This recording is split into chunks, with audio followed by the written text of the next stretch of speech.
Today's video, we're going to be ranking the top 10 best bloodlines in Shindo life, so let's get it. Okay, for number 10, this is going to be Shindai Ren Goku. Now, Shindai Ren Goku is what I would say probably one of the most easiest bloodlines to get, only because you can get it from the Rel coin shop, a boss drop, and you can get it from spinning. So you can get it from a lot of ways, as well as it's one of the easiest bloodlines to use.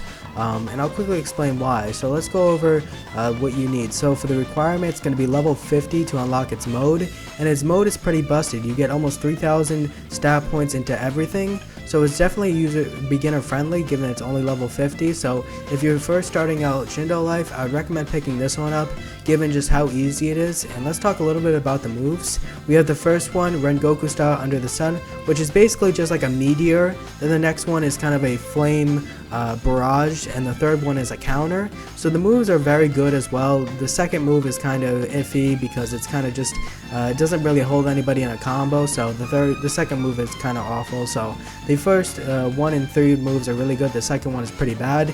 Its C and Q spec is pretty good as well. So definitely pick up Shindai Ren Goku, especially given how easy it is and how beginner friendly it is. For number 9, this is going to be Shadow. So Shadow is really good, and I'm going to explain why. It's a rarity with only 1 out of 30, and everyone pretty much uses it, only because it is really ideal for boss killing. So this is something you're going to want to get, especially if you're new to Shindo life and you don't know about Shadow or boss killing.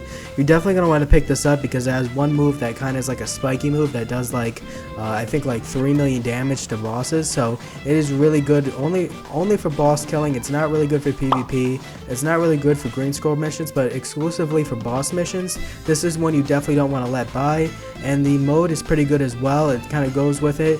It doesn't give the best stats, only about peaking at about 2,500 in Thai. So the mode is not phenomenal, but I believe its Q spec is really good for boss killing as well. So definitely pick this one up. For number 7, this is going to be Apollo Sand. Now Apollo Sand is kind of the same deal with Shadow. It's really good at boss killing. So it has one move, and don't forget this is only a 1 out of 50. So Apollo Sand is pretty easy to get. But I think it's the Sand Tsunami that is really good for it. It's either one of these moves that are really good for bosses. So if you combine Shadow plus this one, you can get a really good combo for boss killing. So if you use these two bloodlines, definitely use them for boss killing. They're not really good for PvP or really good for green scroll missions. They're only really good for boss killing. Yeah, so that's going to be for that one. And it does have a mode, and its mode is actually kind of underrated in my opinion. It peaks at 2,800 at HP, and its stats are pretty good for given it's only level 250 requirement, and it's got a pretty good Q spec as well. For the next one, this is going to be Boraki Gayen. So Boraki Gayen is a really good one. It's kind of like a teleportation sort of bloodline. So it's kind of like Minakaze or Diosenko. So it kind of uses a lot of teleportation. So it's really good though, because you can teleport with a lot of combos with this one. This one's a very combo heavy bloodline, and its mode is really good as well. So it only requires level 50 for its mode, and you're almost peaking at 3,000 stat points into everything, coming in about 2,800 in Thai, 2,500 in Nin, 2,600 in Chai, and 2,600 in HP. So you're getting a good amount of stats for just a level 50 bloodline requirement. So this one is another one that's kind of beginner friendly. So you're going to want to pick this one up if you're kind of new to Shindo life. Much like Shindai Ren Goku, if you can get this one, I definitely recommend it because it's just really good. It's kind of a one that's really good for bosses, it's really good for PvP, and it's really good for green scroll missions. So it's kind of a 3-in-1 situation here. For the next one, we have the Rel Bloodline. Now, the Rel Bloodline is the best bloodline in the entire game. The only reason I'm not putting it at number 1 is that it's very hard to get, so I don't want to put a bloodline that's like near impossible to get as number 1 because I don't really feel like that's fair. Yeah, so with the Rel Bloodline, it has one move that gives Rel coins, and I think the other moves are instant combos that do all the damage into one combo. So basically it's just an insta kill. So that's 2 of them, but they have huge hour cooldowns. But definitely get this one if you can. It's like a 1 out of 20,000 chance of getting, so definitely pick this one if you can. But if you can't, don't worry about it because this is not going to be the number 1 pick. For the next one, this is going to be Minakaze. Now Minakaze is really good. It's got one move that is kind of a time stop. It's got a phenomenal tracking move as well that you kind of teleport to the player, which is very used in heavy PvP. So this one is not too good with boss missions, and is not terribly great at green scroll missions either. This is kind of one that is really good for PvP. So if you're planning on doing a lot of PvP in Shindo Life, definitely pick up Minakaze, because this is one that should not be left disregarded, because it's really good.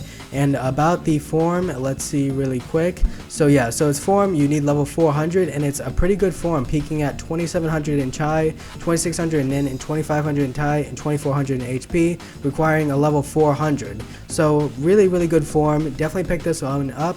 For the next one, we have gold Jokai. So if you don't know what gold Jokai is, if you're kind of new or anything like that, there's Jokai and then there's gold Jokai. The difference being gold Jokai is better, a lot better than regular Jokai, so just keep that in mind. And it's a 1 out of 250 shots, so this one is really good. It's kind of not really good for boss missions, nor is it good for green scroll missions. It's really good for PvP. Pretty much everybody uses the rotation move, and a lot of people use that in PvP. It's a really good getaway move and kind of an iframe move as well. It does require level 1000, so you are going to have to completely max up the Bloodline, so keep that in mind. So it's kind of not really beginner friendly Bloodline. It's going to require a lot more of an experienced player, so if you want to get into PvP, definitely pick this one up. For the next one, we have Strange. Now, Strange is definitely a really good Bloodline. It does a ton of damage. Its moves are really good, and its form is really good as well, peaking at 2500 in Tai. Not the most stat form we've ever seen before, but still a really good one. For the next one, this is going to be Senko. So Senko is one of the most underrated Bloodlines, I think, in Shindo Life. It's got phenomenal combo potential, and I think it's really good for what it is. A lot of people don't really use this Bloodline, but it's got a great travel move. It's got really good form. Let's see the form really quick. So yeah, so its form is peaking 3000 in Tai and almost 2600 in everything else, and it only requires level 400. So this one is really good. It's got a great Q spec, it's got a great C spec, and like I said, this is really for PvP. So and also green scroll missions. Given just how much air moves it has, it's got really good for the green scroll missions. So PvP, green scroll missions, Senko is really the one to go for. So grab this one if you can. If you at least grab it for the travel move, because it's got the best travel move in the entire game. I think it's probably the best one. I haven't seen them all, but I think this one is the best travel move in the entire game, so do keep that in mind. For the second one, this is going to be Kakuma. Now, if I said that correctly, this is a really good Bloodline. It's got 3 modes, and basically all of the modes are really good. So the first one is going to require level 400, the second one is going to require level 800, and the final one, which is the Full Sensano, which is really overpowered, great for crowd control, is going to require level 800 plus a boss drop. So this form at level 800 is almost peaking at 3000 in everything, and its combos potential with this Bloodline is really good, especially if you pair it with like something like Radon or something like that. You can really get a powerful combo. This is a 1 out of 350, and it's definitely one of the most busted ones. So let's continue with the next one. For our number 1 pick, it's going to be Gayen. Now, this is easily the best Bloodline except the Rel one, but if you can get Rel Bloodline, it's the best Bloodline in the game. But if you can't, go for Gayen. So this one is a 1 out of 400. It's a little bit more hard to get, but it's definitely well worth it. Its moves are phenomenal. They got so much combo potential. This Bloodline is almost like it just stuns at pretty much everything. So just keep that in mind. If you want a Bloodline that just pretty much stuns, this is the one to go for. So it peaks at 2800 in Tai, 2600 in Chi, 2500 in Nin, 2600 in HP. Senko has a better mode than this, but its stats shouldn't put you down, because this mode is phenomenal. It's great for M1s. It's pretty much great in every regard. This is definitely an overpowered Bloodline, so definitely get this one. So this is going to be the end of the video. I'll catch you guys in the next video.